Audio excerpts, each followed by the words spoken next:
देसी fairy tales में मैं आपको एक बार फिर से खुशामदीद कहती हूँ। आज मैं आपको जो कहानी सुना रही हूँ वो 3 चुड़ैलों की कहानी है। तो चलिए कहानी शुरू करते हैं।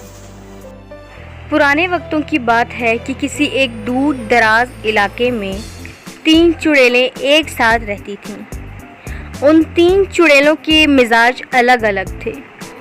एक चुड़ैल उनमें बहुत ही खुशतबा थी, एक चुड़ैल बहुत ही नरम दिल थी और एक चुड़ैल थोड़ी गुस्सैली थी।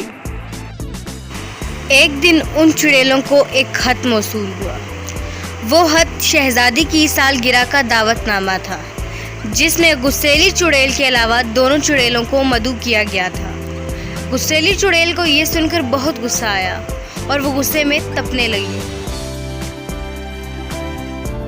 आखिरकार वो दिन आ गया जिस दिन शहजादी की सालगिरह थी। शहजादी की सालगिरह में दोनों चुड़ैलें भी मौजूद थीं। एक चुड़ैल ने शहजादी को रहमदिली की दुआ दी थी और दूसरी चुड़ैल ने शहजादी को खूबसूरती की दुआ दी थी।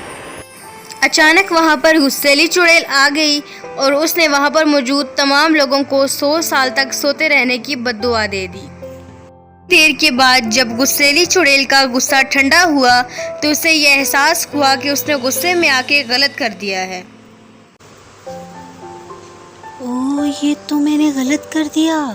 मुझे अपनी बहनों के साथ और शहजादी के साथ ऐसा नहीं करना चाहिए था। इसके बाद गुस्सैली चुड़ैल वहाँ से वापस आ गई और 100 साल तक उनके जागने का इंतज़ार करती रही। जब वो जाग गए तो उसे पता चला कि ये खत उसके लिए भी आया था। ये सुनकर गुस्सैली चुड़ैल को बहुत पछतावा हुआ और वो शहजादी की सालगिरह में जाकर उसे मनाकर दोबारा अपनी बहनों के साथ हंसी खुशी रहने लगी।